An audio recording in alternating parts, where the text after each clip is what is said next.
Hello folks, hope your day is going well. It is Feels Friday, which is a more laid-back version of Hobby Nightmares, but by Jove, you've had some good ones this week. I mean, I've really enjoyed Hobby Nightmares this week, so keep them coming in at hobbynightmares@gmail.com. That is hobbynightmares@gmail.com down below.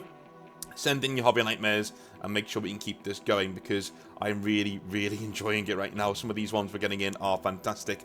Also, we do have another channel. If you want more Northern Exile beyond the normal Hobby Nightmares that you get and the odd live stream that you get, then maybe check out Northern Exile Gaming. We are on our way to 1,000 subscribers over there. And that is really all about video games and me live streaming different video games and also me doing complete playthroughs of video games. We did Dragon Age Origins. We're in the midst of doing Cyberpunk 2077. We completed Space Marine 2 on there. And those are playthroughs where, you know, I stop the gameplay every now and again and I talk about the design of the game, the writing in the game, things like that. Things that people used to enjoy on the OG Northern Exile channel way back in the day before we started focusing more on Games Workshop Warhammer content. This is the place for you. And I think you'll get a lot out of it. So if you want to help us out by subscribing or watching some videos over there, that's over there too. So, let's jump into Hobby Nightmares, shall we? Before I go anywhere or do anything else, let's jump right in with... Who have we got first? Itsachi. How's it going, man? Hi, North. Call me Itsachi. Hello, North. Hello, North? I'm talking to myself. Hello, Itsachi. How's it going, man? I found your channel last year, and it's safe to say I really enjoy your content. Well, thank you very much. This isn't really a nightmare, but it is more of a funny story. Yeah, well, Fridays are about that. Fridays are Hobby Nightmares that don't really fit with the rest of the tumult that we get coming in. There might be nice ones, there might be feels ones, there might be ones that are asking general questions. That's what we do on Friday. It's a sit back and relax kind of session, do you know what I mean? Anyway, I play an online text-based game called Torn. I was introduced to this game by a long-distance girlfriend, let's call her Sharon, from Singapore. I myself am from New Zealand. I met Sharon on Tinder. While she was here visiting a friend a month ago, she came back for 10 days to visit me, during which we travelled the country together and had the most amazing time. The day I had to see her off the airport, I went home and cried more than I have in years. I missed her so much. Dude, that gets me right in the chest there, man. I've been there. I have been there. It's not fun. It is not fun at all. In fact, the way I kind of knew that my last big relationship maybe wasn't the one that was going to, like, last the rest of my days was, like, I didn't really mind going home. You know, I was going to miss her and stuff, but I was okay. At the time, I put it down to being used to the fact that I was going back and forth from America because, you know, my last girlfriend before this girl was also American, so I was kind of used to going back and forth.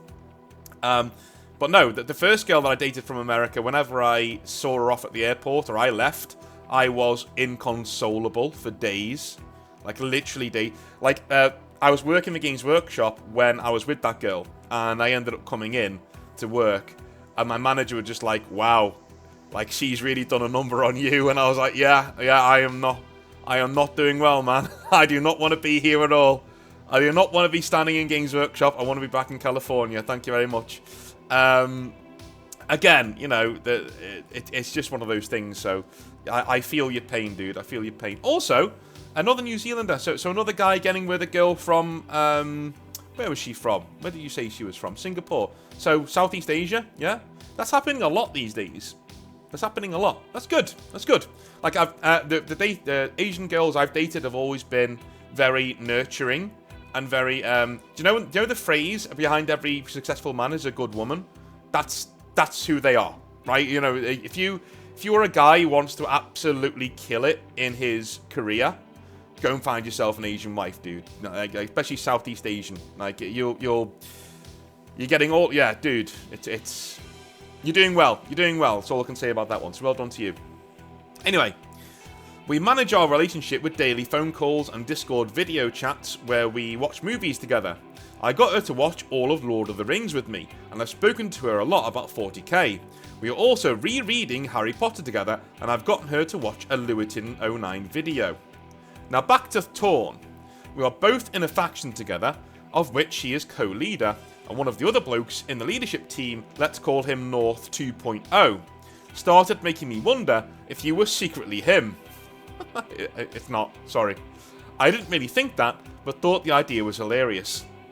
North 2.0 is a British lad who is great at giving advice, has a great sense of humour, posts art from ChatGPT, which is very similar to what I see you use on some of your videos. I don't use ChatGPT on my videos. Who have you been watching? Likes tea and likes to say get in the sea. Yeah, that is pretty weird. That is pretty weird. I will say that. You're the only person I have ever heard say that phrase. So I decided to tell everybody in the faction that he has a YouTube channel and shared your channel. His in-game wife seems to agree. She has been thinking about getting him some of your merch, to which I said, why buy him his own merch? Some of the members of the faction actually thought you were him for a moment, which cheered me up a lot. And I cleared it up later on. We all really enjoy a laugh and are a tight-knit group. I'm currently saving to go visit Sharon in Singapore, after which she plans to come back to New Zealand for a much longer time, which we are both really excited for. Yeah, get on that. Get on that. The one thing with long-distance relationships, in my opinion, not really my opinion, it's common sense.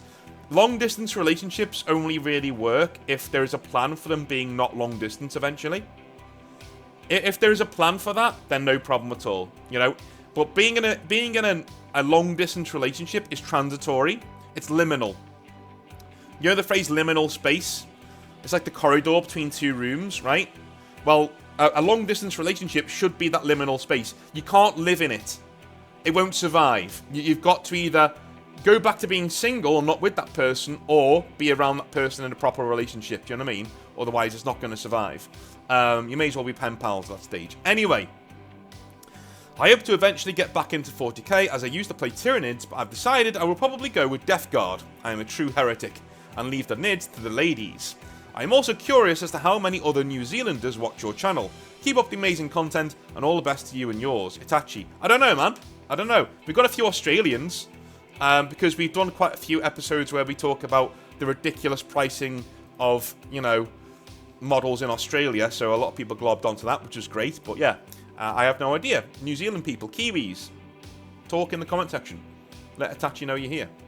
Anyway, John says, hello North. John is back again with a story that may indicate how desperate Games Workshop has become. Okay, alright. It happened about a year ago, but I was reminded of it when I listened to this video on the train, and that was the War for the Soul of Warhammer 40,000, a 40k rant.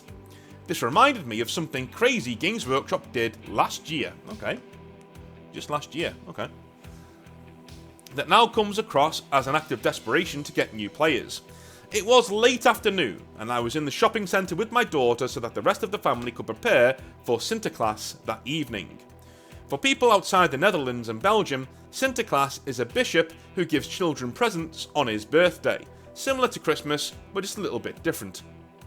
As you have experienced with your daughter, they can suddenly become a huge fan of something, for no reason. For my daughter, it was suddenly Pokemon. She recently knew how Sinterklaas actually worked. Gifts are bought by us and not by him, and actually also wanted Pokemon. Okay, yeah, I know how that goes. Yeah, daughters, kids in general, they have obsessions. And they're very quick to take root. So, I went to a bookstore where I knew they had Pokemon. So I looked over there at the toys. There I suddenly saw something that I had never seen in the store before. Something from Warhammer. 3 boxes in total. A good sized box. And for only €20. I looked at the box carefully on all sides, but it didn't say anything about the contents. So I took it to the checkout and asked. The manager of the store came and said that this box had suddenly arrived and he had no idea what it actually was. He just put a price on it. One box had no plastic left around it, so we opened it and the following was included. A 40k starter set, Space Marines vs Necrons, an Age of Sigmar paint starter set, a Space Marine Primaris Dreadnought, and some papers. Dude, you should have just bought it. €20? This guy does not know what it is, and the models aren't worth anything. Just buy them for €20. Job done. I was very honest with this good man and looked up the price of the Dreadnought on my phone. Why? Why are you doing this? I showed him that it was worth 60 euros in and of itself. No, it's not. It's literally not worth 60 euros, man. Games Workshop set those prices and they're incorrect. That piece of plastic is not worth 60 euros. It just isn't. Buy it for 20 euros so he can get it out of his... He clearly doesn't want to sell it. Doesn't really want it in the store. Buy it for 20 euros and leave. It was clear from the face that he indeed had no idea what he was selling and said, and I quote, "Well, you can still have this box for 20 euros. It just came in and it's of no use to us." Well, good for him. Good for him. Coincidentally, I had a Space Marine project, 7th Starter Box Marines. I will send the photos. 15 Reavers, 3 HQs and 3 Dreadnoughts are a nice addition. So I bought all 3 boxes for 60 euros and of course, some Pokemon for my daughter. Of course, I can't buy anything for myself and nothing for her. After Sinterklaas, it was of course time to go grab these boxes and start building Marines. I was also curious about the papers. When I read through it, I knew what Games Workshop's intention was here. They wanted this bookstore to become a retailer. These papers contain the conditions, prices, etc. for this new agreement if the store went for it. Why does this seem desperate to me? I live in a part of the city where there is poverty. Some children do not have a bicycle, cannot swim, or do not have lunch at school because their parents simply cannot afford it. Yet Games Workshop felt it necessary to provide a bookstore in this poor neighbourhood with Warhammer to win new souls. What do you think about it when you read this? Don't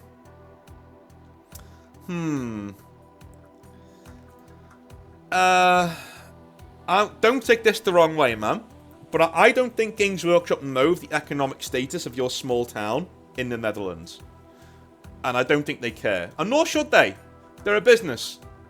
They're a business. They literally can't be the moral arbiters of everything in the world ever. I did a video ages ago when it said it was like Games Workshop moral police. And it was one of my first videos to blow up way back in the day. This was like 2020, right? And in that video, and my opinion hasn't changed, I said Games Workshop has no business whatsoever telling you how to live your life. And telling you how to be a moral person. Right? When they did the You Will Not Be Missed stuff. They had no business doing that whatsoever. They sell toy soldiers. Stay out of economics. Stay out of politics. Stay out of being the moral arbiter of the hobby. That's not your place. Get in your lane. Shut your mouths. Right? On the flip side of that, it's also not their responsibility what kind of economic situation you have going on in your city, country, or town. They are there to sell models. That is what they are there to do. Do you know what I mean? So, I don't really blame them for trying to get more trade accounts. Doesn't bother me at all, really. Like, that's what they should be doing, expanding their business. So I think you're being a bit harsh on them here. Again, you can't expect this company from Britain, who is a McDonald's-sized company run like a mom-and-pop deli on the corner of your street, right? They are very silly. Games Workshop are silly people. We've been across this many times. They hardly know how to run their own company in the UK. So what are they going to do where you are in the Netherlands? You know, we need to cut them some slack here. And that seems like a very, very desperate and, again, silly way to try and get a new trade account. But this is how Games Workshop operate. They are very silly. And sometimes we give them a bit too much credit in terms of how much power they actually have over people in the hobby. Do you know what I mean? If you are curious about what I did with the other models from this box, I sold them for a friendly price to the local club members. I made a little bit of profit as they have cheap Necrons and some paint, and I got free Marines. I also wish you a nice day and good luck with your YouTube channel. I will continue to promote your channel through my channel, which is increasingly moving towards OPR. Kind regards, John. Well, send me a link to your channel, man. You didn't send me any models here, but send me a link to your channel. And I'll get them up. No problem, I'll give you some free exposure. Okie dokie. We also have, and I wanted to do this the other day, some models from a friend of the channel. Call him a friend of the channel. He's a guy who's been getting his models, or needing to get his models on the channel for quite some time, and those are his Imperial Fists. And so I'm gonna put them on right now. Let's put that on there. Let's put that on here. I love the fact that we've got his My Hero Academia bookshelf behind this as well, which I just thought was really funny. So, just gotta throw that on there. But I really love these models, so we're going to put them on right now. In place of the ones that we didn't get in this email, which I would have liked to have seen. So, if you do have them, dude, send them in. Anyway, let's do these Imperial Fists, shall we? First one we have up is this one.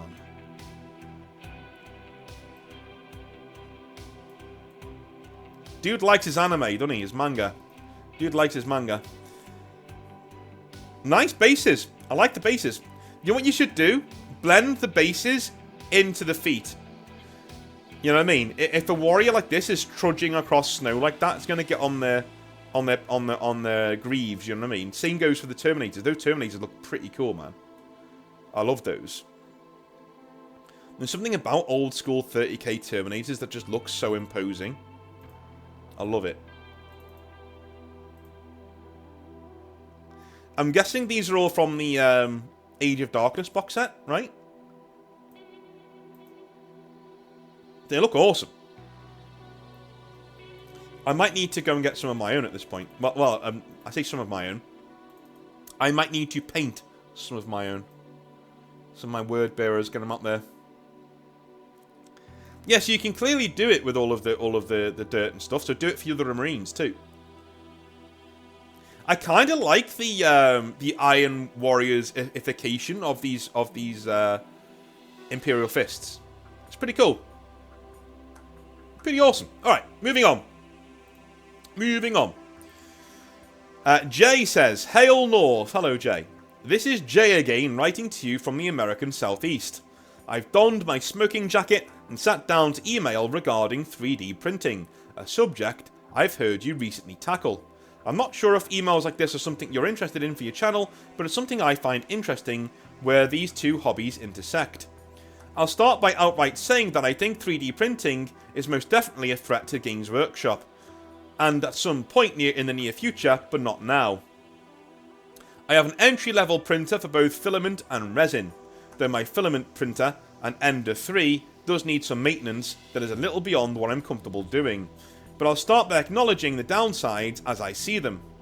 My filament printer is, on occasion, in need of maintenance that is a little more advanced than what I am prepared to do.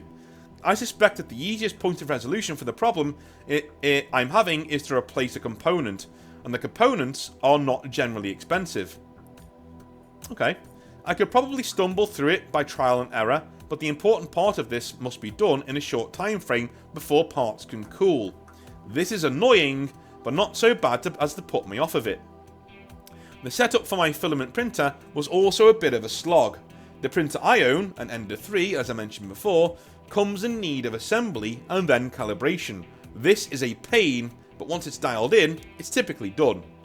My resin printer is much more of a closed system, and I haven't had to tinker with the device itself. The point of pain there comes from the resin itself. There are the fumes, which I've had so many contradictory stories about, the level of danger, that I'm not sure how seriously to take it. But there's also the matter of dealing with failed prints stuck to the bottom of the vat that holds the resin. 3 out of 4 failures, this is actually pretty quick and easy, but the 4th is always a pain, involving draining the vat back to the bottle, cleaning it with isopropyl, alcohol and microfiber cloth before refilling it to try again. The process can take around half an hour, I think. I haven't timed myself. None of these things are enough to put me off, however, and I'll tell you why, as well as showing you. I have 3D printed the kit for the 1997 Thunderhawk gunship. The roughly 18-pound metal model Squidmar built, painted, and sold for the price of a car a few years back. I paid about $35 for the files, which is rather high for 3D printable files, but I did so with the knowledge that I was purchasing a product that would last me for weeks. I am painting it entirely for my Grey Knights, man of culture. I don't plan to ever use it in a game, but I guess I won't rule it out. In this picture, the wings are not glued on, and the tail is missing, but mostly everything else is there. I'd never have the chance to build and paint this model without 3D printing, and much of this was printing in plastic filament. Lower levels of detail matter a lot less when you're printing armoured panels to build a vehicle. Okay, let me see. Let me see this bad boy. Where is he? Thunderhawk, let's go. Dude, that just looks like it came out the box. That's crazy. That looks amazing. That looks really, really cool. I am with you, though. I am with you. Yeah, you're not going to get the chance to work on a thing like this unless you're paying an ungodly amount of money. I can still tell it's not a Forge World Games Workshop. I'm not going to lie to you. I can still tell. Like it's definitely not Forge World or Games Workshop. But it does have the silhouette of a Thunderhawk gunship. Right? I'll give you that. Let me carry on. Next is one of my other projects, the Vulnerable Dreadnought. Most of it is in metal acquired alongside my Grey Knight in January. The arm is currently attached, though is a 3D print. The original was missing a few fingers from the Power Fist, but the little balcony on the Aquila on it is also a 3D print. Okay, well I haven't put that one on because it looks a bit rough, and I don't want to like, you know, lambast your painting or not your painting, but your 3D printing there. But it didn't look very good. But anyway, lastly, a fellow man of culture I met on Reddit created his own set of Grey Knights files, including original characters. I'm also attaching a file for his Caldor Drago, who I think fits the part much better than the Games Workshop model. Though this one isn't a fair competition, I'm not sure how old the existing model is. The old model is ancient. Let's have a little look at your Caldor Drago, shall we? Or your friend's Caldor Drago. Let's have a little look.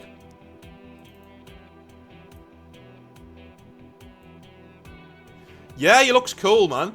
He looks cool. I like him. He's actually better than the Games Workshop model. No doubt. This guy's better than the old Games Workshop model.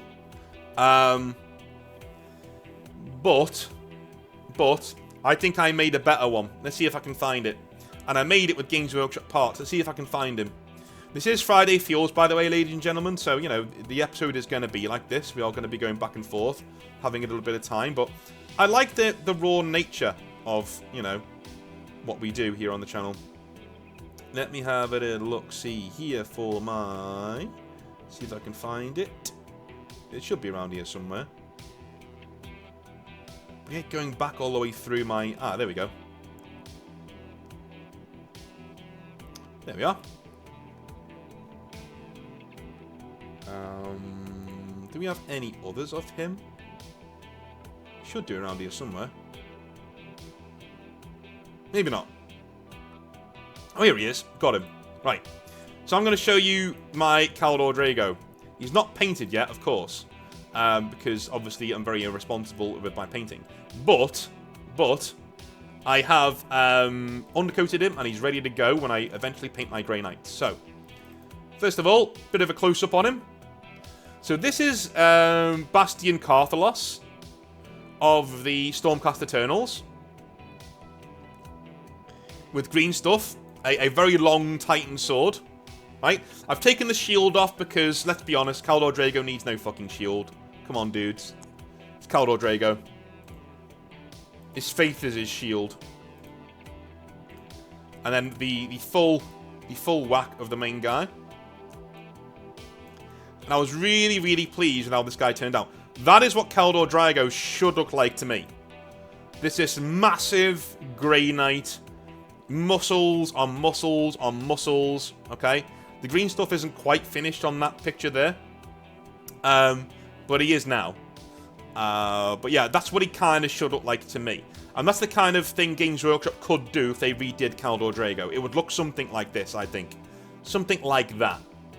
That, to me, looks better than this 3D printed model. And I know that's kind of unfair, because, you know, the new Stormcast Eternals are really good. But I prefer this to this. I don't know, man. I don't know. Am I wrong for doing that? Am I wrong? Do you guys prefer this Caldor Drago? He just looks too squat for me, and it is a reimagining of the original model without pushing it forwards at all. This pushes it forwards. That is a knight who's walking through the warp, killing demons where the demons are, right? This is the kind of guy who would do that for me. This guy, he's basically a Terminator captain. You know, doesn't look special enough to me. Anyway, moving on. Let me see what the rest of your hobby nightmare entails.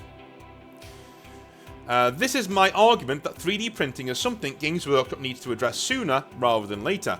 I'm subscribed to a group online who create solely original models that pack an amazing level of detail and to whom I think meet Games Workshop's quality. Thank you for your patience, even if this isn't something you would read out for your channel.